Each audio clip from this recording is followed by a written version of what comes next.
Hello my dear students. आज काफ़ी दिनों के बाद हम एक बार फिर आपके सामने विस्टास बुक की poem number 5 aunt Jennifer's tiger composed by Adrienne Rich इसको लेकर आ रहे हैं। इस पोएम में कवयित्री एक महिला की मनोदशा का वर्णन करती हैं, हु इज़ बर्डनड और कंट्रोल्ड बाई हर हस्बैंड, जो अपने पति और के आदेशों के द्वारा दबी हुई हैं और नियंत्रित की जा रही हैं। उनकी समस्त आज़ादी वैवाहिक बोझ के तले दबी हुई है। इस पोयम में कवयित्री एंड्रियान रिच जी ने आंट जेनिफर्स के माध्यम से सभी महिलाओं के बारे में उन्होंने बताया है। तो इस पोएम को पढ़ने से पहले हम थोड़ा सा अबाउट द पोएम, कविता के बारे में समझ लेते हैं, इसकी थीम क्या है। तो एक किनारे हम हट रहे हैं, आप लोग थोड़ा सा पोएम पढ़ लीजिए और साथ में हम इसकी थीम को आपको बता रहे हैं कि इसकी थीम क्या है। कहता है, in this poem Adrienne Rich addresses the issues of male dominance. कहता इस कविता में, in this poem the poet Adrienne Rich describes, कहता इस कविता में कवयित्री एंड्रियान रिच जी वर्णन करती हैं, काहे का वर्णन करती हैं, इश्यूज ऑफ मैन डोमिनेंस, कहता मानव प्रभुत्व का वर्णन करती हैं। Who was the mans who was very powerful and controlled hardly to her wife his wife, और वे मनुष्य जो बहुत शक्तिशाली होते हैं और अपनी पत्नियों को नियंत्रित करते हैं। उसके बाद she says the poems bring out the struggle and conflicts a woman has to go through in a male dominant society. फिर कवयित्री जी कहती हैं कि in this poem the poem bring out, कहता यह कविता हमको प्रदान करती है द स्ट्रगल्स एंड कॉन्फ्लिक्ट्स, कहता संघर्षों को और अंतर्द्वंद को। आप अ वुमन मीन्स एक महिला के संघर्ष और उसके अंतर्द्वंद को क्या करती है, प्रकट करती है।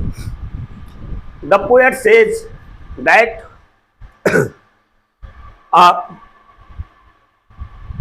Protagonist is a symbolic of women all over the world, कहता है कि आंट जेनिफर की जो नायिका है, the heroine of the poem aunt Jennifer, कहता इस कविता की जो नायिका आंट जेनिफर है वो क्या करती हैं, she is a symbolic of women all over the world, कहता वो संपूर्ण संसार की महिलाओं की क्या है, प्रतीक के रूप में यहाँ पर दर्शाई गई हैं। तो चलिए इस लेसन को अब हम स्टार्ट करते हैं, लाइन बाय लाइन स्टार्ट करते हैं।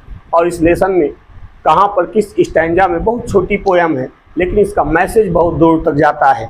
इस कविता में हम ये देखते हैं कि कवयित्री जी हमको क्या संदेश देना चाहती हैं और इस तीन स्टैंजा में किस लाइन में कौन सा हमारा अलंकार यूज हुआ है। आइए पहले हम इसके एक एक स्टैंजा की वर्ड मीनिंग कंप्लीट करते हैं, देन उसके बाद इसके एक्सप्लेनेशन को समझते हैं। ये हमारा पहला स्टैंजा है, ये हमारा सेकेंड स्टैंजा है and it is the third stanza. कहता aunt Jennifer's tiger prance means होता है चहलकदमी करना या उछलना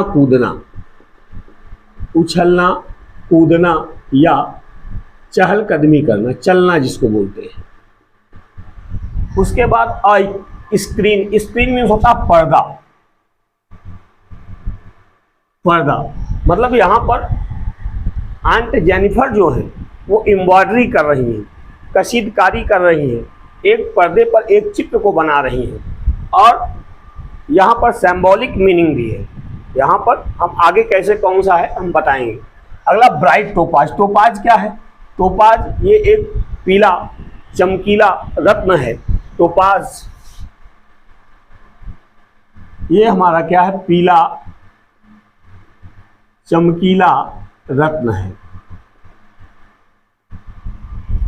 उसके बाद डेनिजेंस मीन्स होता है निवास करना, रहना। डेनिजेंस मीन्स हमारा होता है तीसरे नंबर पर है, ये हमारा इसका मतलब होता है रहना। वर्ड ऑफ ग्रीन कहता they do not fear the man beneath the tree, they pace in sleek chivalric certainty. अब पेस, पेस मीन्स होता है गति करना या चलना। पेस मीन्स क्या होता है? चलना। इन स्लीक, स्लीक मीन्स होता है हमारा चमकीला। स्लीक मीन्स क्या होता है? चमकीला। और शिवरलिक मीन्स हमारा होता है शौर्यपूर्ण, शौर्यपूर्ण।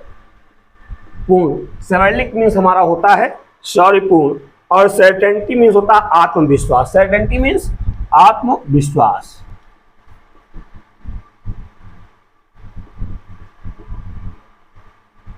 तो चलिए अब हम इसको कंप्लीट करते हैं कि aunt Jennifer's tigers prance across a screen. कहता है आंट जेनिफर के जो टाइगर हैं, that is symbol of freeness, जो पूरी तरह से आजाद हैं।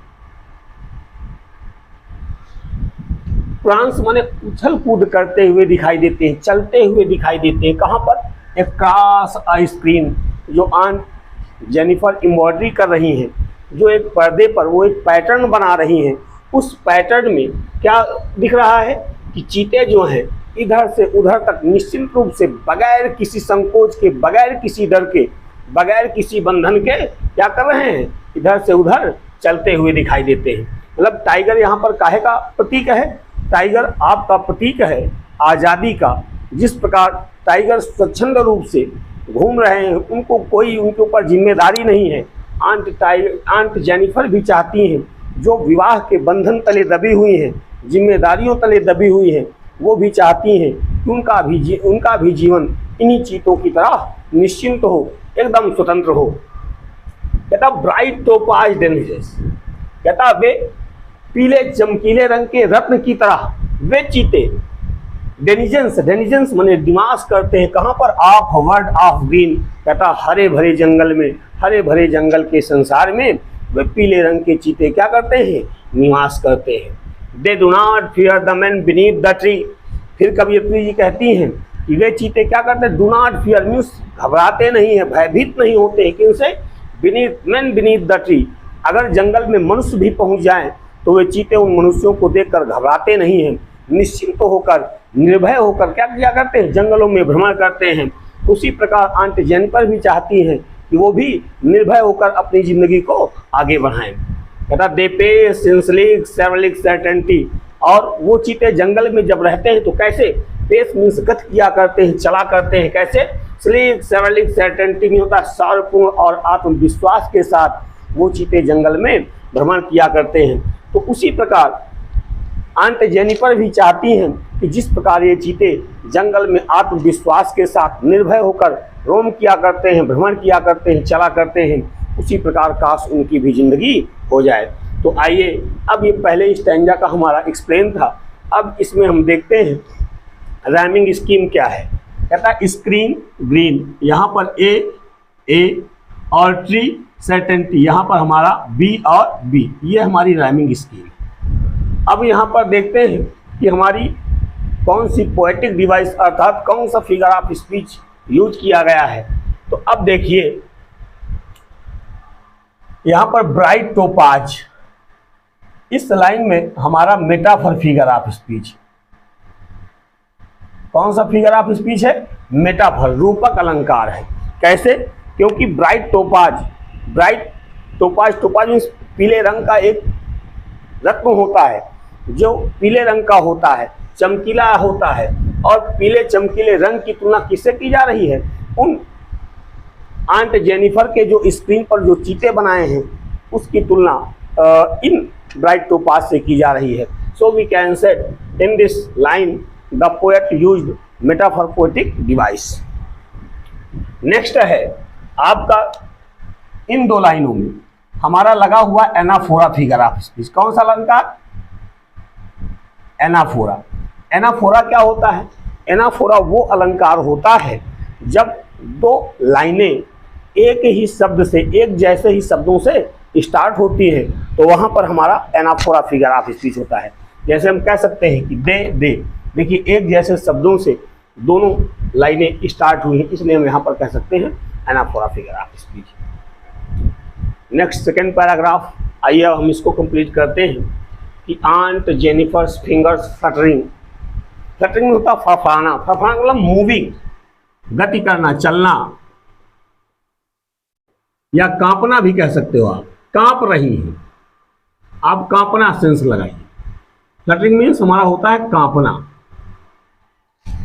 थ्रो हर ऊल, ऊल मीन्स होता ऊन, ऊल मीन्स ऊन होता है। Find even the ivory needle hard to pull, ivory क्या है? आइवरी हमारा होता हाथी दांत से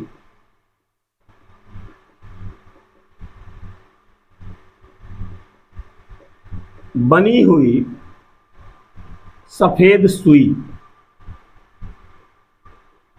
आइवरी क्या है? हाथी दांत से बनी हुई सफेद सुई।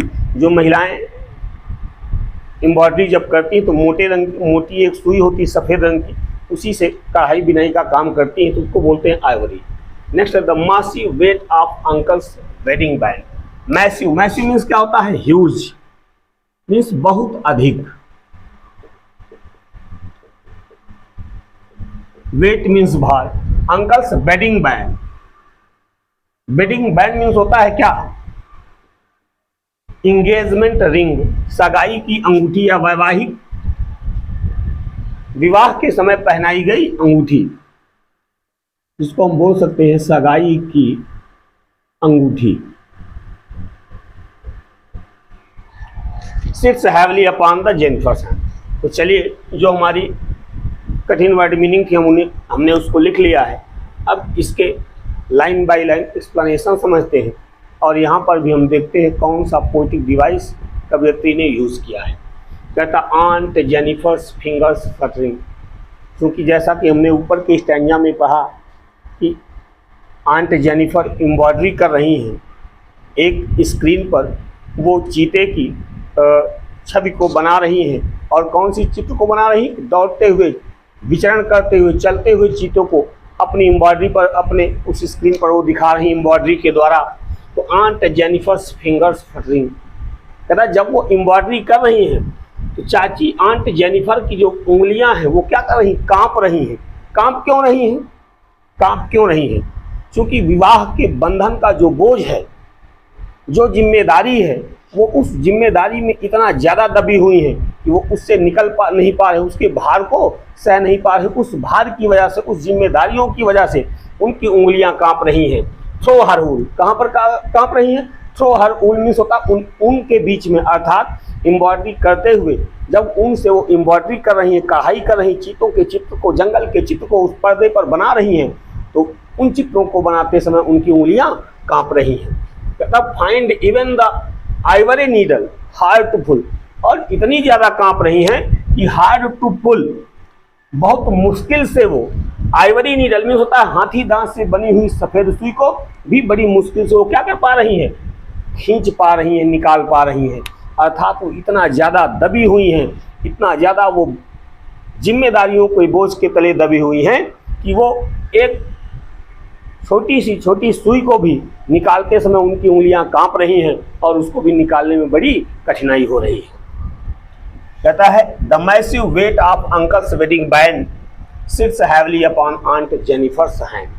फिर कवयित्री जी कहती हैं कि the massive weight of uncle's wedding band, कहता है जो चाचा की, अंकल की वेडिंग बैंड है, सगाई की जो अंगूठी है, उसका बहुत बड़ा भार उनके हाथों पर, उनकी उंगलियों में पड़ा हुआ है। अर्थात इसका मतलब कि अंगूठी बहुत बड़ी नहीं है, अंगूठी बहुत बड़ी नहीं है। विवाह के पश्चात जो जिम्मेदारियां होती, उन जिम्मेदारियों के बोझ की वजह से, कहता उस जिम्मेदारी का बोझ बहुत बड़ा है जिसको आंट जेनिफर संभाल नहीं पा रही, सहन नहीं कर पा रही है। Sits heavily upon aunt Jennifer's hands, और वह बोझ सिट्स हैवली मीन्स बहुत तेजी से, बहुत जोर से बैठा हुआ है। कहाँ पर?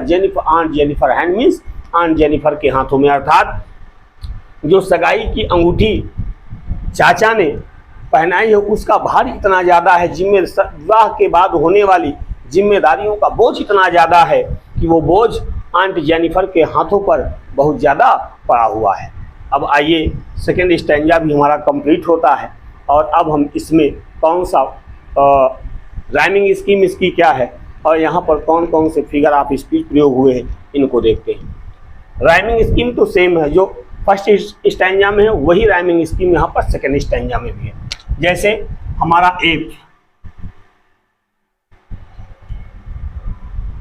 यहाँ पर ये पूरी line on Jennifer's fingers fluttering through her wool, ये पूरी लाइन है। तो हमारा ऊल ए, पुल ए, और उसके बाद बैंड बी, हैंड बी, अर्थात हम यहाँ पर भी कह सकते हैं कि राइमिंग स्कीम सेम है ए और बी। अब यहाँ पर हम देखते हैं कि इस स्टैंजा में किस अलंकार का प्रयोग किस लाइन में किया गया है, आइए उसको देखते हैं। देखिए पहली लाइन में हमारा एलिट्रेशन फिगर ऑफ स्पीच है। यफ यफ मतलब दो एक जैसे वावेल साउंड या शब्द अगर हमको वाक्य में कहीं पर भी मिलते हैं तो वहां पर हमारा अलंकार कौन सा होता है, एलिट्रेशन फिगर ऑफ स्पीच होता है। कौन सा फिगर ऑफ स्पीच होता है, एलिट्रेशन फिगर ऑफ स्पीच होता है। और यहाँ पर कौन सा अलंकार है, आइए उसको देखते हैं। नेक्स्ट हमारा है पर्सनिफिकेशन फिगर ऑफ स्पीच। कैसे, ये देखिए, कहता अंकल्स, यहाँ से uncle's wedding band sits heavily upon aunt Jennifer hand. यहां पर हमारा personification figure of speech. Personification figure of speech क्या होता है कि मानवीकरण। पर्सनिफिकेशन वो अलंकार होता है जहां पर निर्जीव चीजों को इस प्रकार माना जाता है कि वो सजीव है। कहता है कि अंकल्स वेडिंग बैंड, चाचा की सगाई की अंगूठी सिट्स हैवली, बैठी हुई है। ये एक लिविंग बीइंग की क्वालिटी, बैठना लिविंग बीइंग की क्वालिटी है, तो इसलिए हम कह सकते हैं यहाँ पर हमारा पर्सनिफिकेशन फिगर ऑफ स्पीच। अब इस पोएम का लास्ट स्टैंजा, आइए उसको हम देखते हैं। कहता when aunt is dead her terrified hands will lie, still ringed with order she was mastered by, the tigers in the panels that she made will go on prancing proud and unafraid। अब यहाँ पर terrified means हमारा होता है भयभीत। Terrified means भयभीत। Still ring का देखिए यहाँ पर दो सेंस होता है। एक रिंग मीन्स तो हमारी होती है अंगूठी हो जाएगा, और एक रिंग मीन्स हमारा होता है घेरा। With the order she was mastered by the tigers in the panel means हमारा वही एम्ब्रॉयडरी का जो पैनल है, जो चित्र है, नक्शा है, वो पैनल होता है। और उसके बाद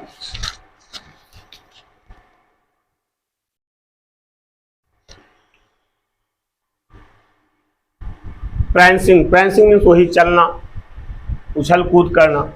आर्डल्स मीन्स हमारा होता है कठिन अनुभव, वेरी डिफिकल्ट टाइम। आर्डल मीन्स कठिन अनुभव।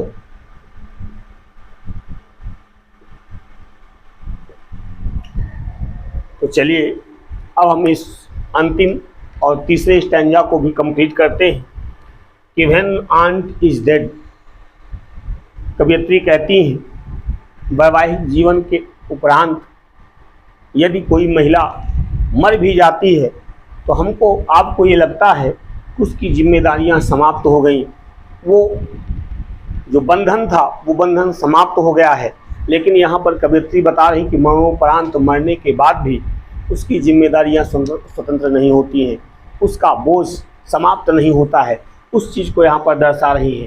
कहती है कि व्हेन आंट इज डेड, जब आंट जेनिफर मर जाएंगी, हर टेरिफाइड हैंड्स विल लाई, और उनके जो भयभीत हाथ हैं, क्योंकि अभी तक कंट्रोल होती थी बाई हर हस्बैंड, अपने पति के द्वारा।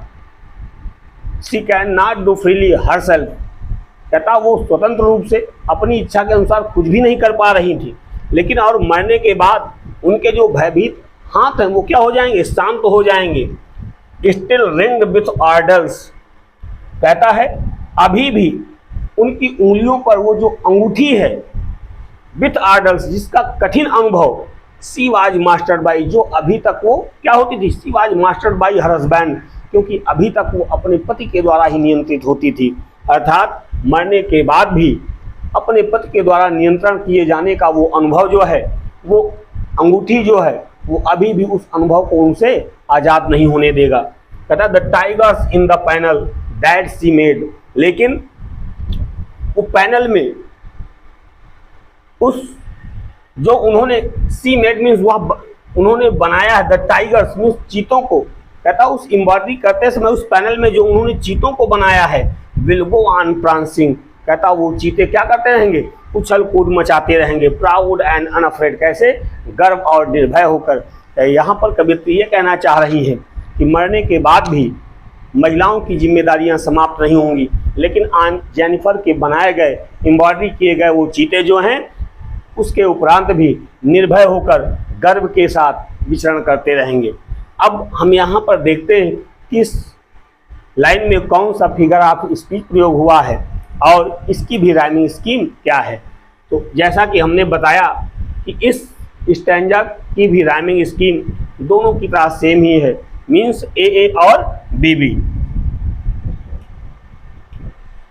लाई बाई, मेड अनअफ्रेड, और पूरे स्टैंजा में अगर हम कह दें तो यहाँ पर पैराडॉक्स फिगर ऑफ स्पीच। कौन सा फिगर ऑफ स्पीच है, paradox. Paradox figure of speech क्या होता है, जहाँ पर दो विरोधी गुण बताए जाते हैं। एक तो यहाँ पर बताया जा रहा है कि वो संपूर्ण जीवन अपने पति के द्वारा कंट्रोल की गई हैं, वो स्वतंत्र रूप से कुछ भी नहीं कर पा रही है, बल्कि और दूसरी दो लाइनों में बताया गया है कि और आंट जेनिफर के द्वारा बनाए गए जो एम्ब्रॉयडरी किए गए चीते हैं, वो क्या कर रहे हैं, वो गर्व के साथ निर्भय होकर क्या कर रहे हैं, उछल कूद कर रहे हैं, चल रहे हैं। So we can say paradox figure of speech और poetic device is used in the whole stanza. तो आपकी आंट जेनिफर टाइगर की ये लाइन बाय लाइन एक्सप्लेनेशन यहीं पर समाप्त होती है। और अंत में हम ये जरूर कहेंगे कि अगर ये सेशन, ये वीडियो आप लोगों को फ्रूटफुल लगता है तो आप चैनल को ज़्यादा से ज़्यादा लाइक करें, शेयर करें और सब्सक्राइब करें। Thank you.